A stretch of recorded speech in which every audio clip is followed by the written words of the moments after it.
अंतरिक्ष बहुत बड़ा है और अद्भुत चीजों से भरा हुआ है। हम इसे दूरबीनों और स्पेसक्राफ्ट से एक्सप्लोर करते हैं। फिर भी अंतरिक्ष में कुछ सबसे इंटरेस्टिंग चीजें रहस्य बनी हुई हैं। ब्लैक होल इसका एक उदाहरण है। ये स्पेस टाइम के ऐसे क्षेत्र हैं जहां ग्रेविटी बहुत ज्यादा पावरफुल होता है, यहां तक कि प्रकाश भी इनसे बच नहीं सकता। ब्लैक होल हमारे ब्रह्मांड की समझ को चुनौती देते हैं। ये ऐसे कॉस्मिक गहराइयां हैं जिन्हें हम अभी समझना शुरू ही कर रहे हैं। ब्लैक होल कोई साइंस फिक्शन वाली चीज लगते हैं, लेकिन ये असली हैं। इनका अस्तित्व एल्बर्ट आइंस्टाइन के जनरल रिलेटिविटी के सिद्धांत द्वारा बताया गया था। अब हमारे पास पूरे ब्रह्मांड में इनके होने के प्रमाण हैं। मेरे साथ जुड़ें इन कॉस्मिक रहस्यों की यात्रा पर। आइए ब्लैक होल के विज्ञान और आश्चर्य को समझें। जरा सोचो, एक ऐसी जगह जहां ग्रेविटी इतना स्ट्रांग हो कि वो स्पेस टाइम के फैब्रिक को ही मोड़ दे। यही है ब्लैक होल। ये ब्रह्मांड के सबसे रहस्यमयी और शक्तिशाली वस्तुओं में से एक है। इस जगह में ग्रेविटी का राज होता है। ये ग्रेविटी इतनी प्रबल होती है कि ये अपने पास आने वाली हर चीज को अपनी तरफ खींच लेती है। ये हर चीज को अपनी तरफ खींचता है, चाहे वो धूल के कण हो, गैस के बादल हों या फिर पूरे के पूरे तारे। यहां तक कि प्रकाश भी इसकी गिरफ्त से बच नहीं सकता। प्रकाश की किरणें भी ब्लैक होल के पास आते ही मुड़ जाती हैं और उसमें समा जाती हैं। यही वजह है कि ब्लैक होल हमें काले दिखाई देते हैं, क्योंकि ये किसी भी प्रकार का प्रकाश नहीं छोड़ते। ये हमें एक अंधेरे छिद्र की तरह दिखते हैं। वो प्रकाश को न तो छोड़ते हैं और न ही रिफ्लेक्ट करते हैं, इसलिए इन्हें देख पाना बहुत मुश्किल होता है। अब एक तोप के बारे में सोचो जो एक गोला सीधा ऊपर फेंकती है। ये एक साधारण उदाहरण है जो हमें ग्रेविटी की ताकत को समझने में मदद करता है। गोला ऊपर जाता है, धीमा होता है और फिर पृथ्वी पर वापस गिर जाता है। ये सब पृथ्वी के ग्रेविटी की वजह से होता है। ऐसा पृथ्वी के ग्रेविटी की वजह से होता है। ये ग्रेविटी ही है जो हमें पृथ्वी की सतह पर बनाए रखती है। अब सोचो एक ऐसी तोप के बारे में जो इतनी पावरफुल हो कि उसका गोला कभी वापस न गिरे। ये गोला पृथ्वी के ग्रेविटी से बचकर निकल जाए, वो पृथ्वी के ग्रेविटी से ही बचकर निकल जाए। इसे कहते हैं एस्केप वेलोसिटी। इसे कहते हैं एस्केप वेलोसिटी। ये वो गति है जो किसी वस्तु को पृथ्वी के गुरुत्वाकर्षण से बाहर निकलने के लिए चाहिए। ब्लैक होल की एस्केप वेलोसिटी प्रकाश की गति से भी तेज होती है। ये इतनी तेज होती है कि प्रकाश भी इससे बच नहीं सकता, और क्योंकि कोई भी चीज प्रकाश से तेज नहीं चल सकती, इसलिए कुछ भी ब्लैक होल से बच नहीं सकता। यही कारण है कि ब्लैक होल ब्रह्मांड के सबसे रहस्यमयी और अद्भुत वस्तुओं में से एक है।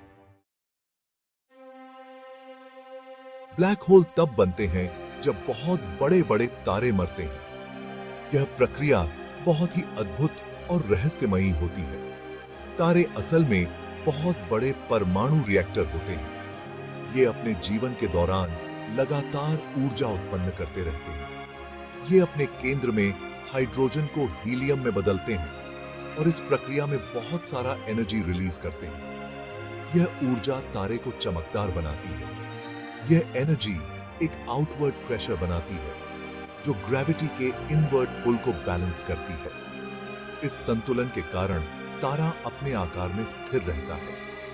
इस तरह तारा स्टेबल रहता है और अपने जीवन के अधिकांश समय में संतुलित रहता है। जब एक विशाल तारा का ईंधन खत्म हो जाता है तो यह आउटवर्ड प्रेशर खत्म हो जाता है। ग्रेविटी जीत जाता है और तारा अपने ही भार से ढहने लगता है।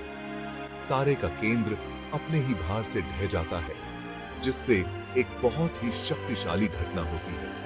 यह कोलैप्स एक सुपरनोवा को जन्म देता है। सुपरनोवा एक विशाल विस्फोट है जो तारे की बाहरी परतों को अंतरिक्ष में फैला देता है। तारे की बाहरी परतें एक भयानक विस्फोट में अंतरिक्ष में फैल जाती हैं, जिससे अंतरिक्ष में नए तत्व और धूल का निर्माण होता है।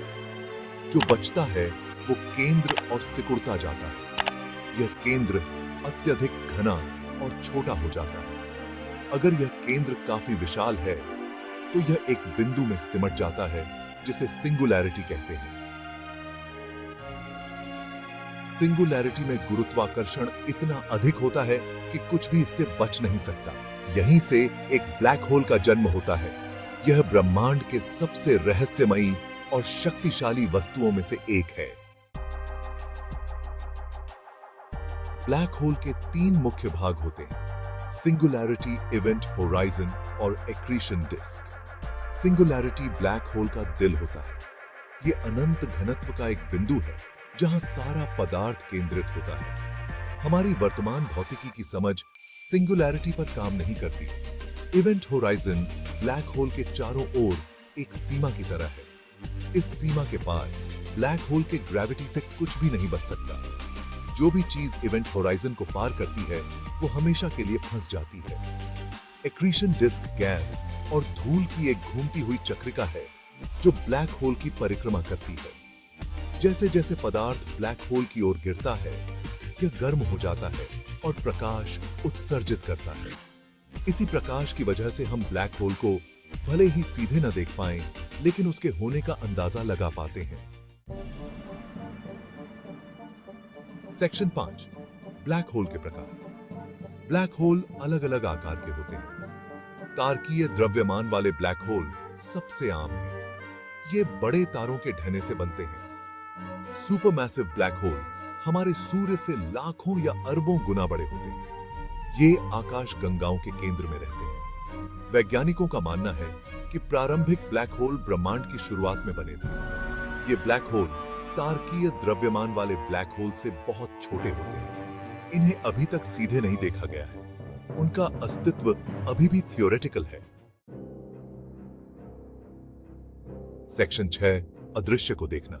ब्लैक होल हमारी आंखों से दिखाई नहीं देते। वे प्रकाश उत्सर्जित नहीं करते। फिर भी हम उनके होने का पता लगा सकते हैं। हम उनके आसपास के वातावरण पर उनके शक्तिशाली गुरुत्वाकर्षण के प्रभावों को देखकर ऐसा कर सकते हैं। 2019 में इवेंट होराइजन टेलीस्कोप ने पहली बार एक ब्लैक होल की तस्वीर ली थी। इस अद्भुत तस्वीर में एक काले केंद्र के चारों ओर प्रकाश की एक चमकदार रिंग दिखाई दे रही थी। यह चमकदार रिंग एक्रीशन डिस्क है और बीच का काला भाग ब्लैक होल की परछाई है। इस तस्वीर ने ब्लैक होल के अस्तित्व का अब तक का सबसे बड़ा प्रमाण दिया है। सेक्शन 7, समय का खेल। ब्लैक होल के बारे में एक अजीब बात यह है कि उनका समय पर क्या असर होता है। जैसे जैसे आप ब्लैक होल के करीब जाते हैं समय धीमा होता जाता है। इसे टाइम डायलेशन कहते हैं। इसकी भविष्यवाणी आइंस्टीन के सामान्य सापेक्षता के सिद्धांत ने की थी। कल्पना कीजिए कि एक घड़ी ब्लैक होल में गिर रही है। बाहर से देखने वाले को लगेगा कि जैसे जैसे घड़ी इवेंट होराइजन के करीब आती है वो धीमी होती जा रही है। इवेंट होराइजन पर घड़ी पूरी तरह से रुकती हुई प्रतीत होगी। ऐसा इसलिए है क्योंकि ब्लैक होल का गुरुत्वाकर्षण समय को ही मोड़ देता है। सेक्शन 8, स्पेगेटिफिकेशन और वापसी का अंत। अगर आप कभी ब्लैक होल में गिर गए तो आप बच नहीं पाएंगे। ब्लैक होल का गुरुत्वाकर्षण आपको स्पेगेटी की तरह खींच देगा। इसी को कहते हैं स्पेगेटिफिकेशन। जैसे जैसे आप सिंगुलैरिटी के करीब पहुंचेंगे गुरुत्वाकर्षण बल असीम रूप से मजबूत होता जाएगा। आपका शरीर टुकड़े टुकड़े हो जाएगा। जाने का अच्छा तरीका नहीं है। सिंगुलैरिटी वापसी का अंत है। एक बार जब आप इवेंट होराइजन को पार कर लेते हैं तो वापस लौटने का कोई रास्ता नहीं है। आप हमेशा के लिए ब्लैक होल में खो जाएंगे। तो वापस लौटने का कोई नहीं। सेक्शन 9, ब्रह्मांड को समझना। यह एक ऐसा प्रयास है जो हमें हमारे अस्तित्व के सबसे गहरे रहस्यों की ओर ले जाता है। ब्लैक होल अभी भी रहस्य से घिरे हुए हैं। इनकी गहराई में छिपे हुए रहस्य हमें आकर्षित करते हैं। वे वैज्ञानिकों के लिए एक चुनौती और एक अवसर दोनों हैं। इनका अध्ययन करके हम नई खोजों की दिशा में कदम बढ़ा सकते हैं। ब्लैक होल का अध्ययन करके हम भौतिकी के बुनियादी नियमों के बारे में और जान सकते हैं। यह हमें ब्रह्मांड की संरचना और इसके विकास के बारे में नई जानकारी प्रदान करता है। ब्लैक होल आकाश गंगाओं के विकास में महत्वपूर्ण भूमिका निभाते हैं। वे आकाश गंगाओं के केंद्र में स्थित होते हैं और उनके विकास को प्रभावित करते हैं। वे तारों के निर्माण और आकाश गंगा की संरचना को प्रभावित कर सकते हैं। इनकी उपस्थिति से तारों का जन्म और उनकी गति प्रभावित होती है। ब्लैक होल अंतरिक्ष, समय और गुरुत्वाकर्षण की हमारी समझ को चुनौती देते हैं। वे समय और स्थान को विकृत कर सकते हैं, जिससे हमारी समझ में नई परतें जुड़ती हैं। वे हमारे ज्ञान की सीमाओं को आगे बढ़ाते हैं। इनका अध्ययन करके हम अपने ज्ञान के दायरे को और विस्तृत कर सकते हैं। जैसे जैसे हम इन ब्रह्मांडीय अजूबों का पता लगाते रहेंगे, हम ब्रह्मांड के कुछ सबसे बड़े रहस्यों को उजागर कर सकते हैं। यह एक अंतहीन यात्रा है।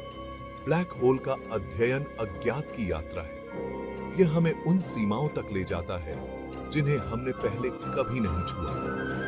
यह ब्रह्मांड की सबसे चरम वस्तुओं को समझने की एक खोज है। यह हमें उन घटनाओं के करीब लाता है जो हमारी कल्पना से परे हैं, और यह मानवीय जिज्ञासा की शक्ति और जिस ब्रह्मांड में हम रहते हैं उसे समझने की हमारी इच्छा का प्रमाण है। यह हमारी खोज की भावना को दर्शाता है।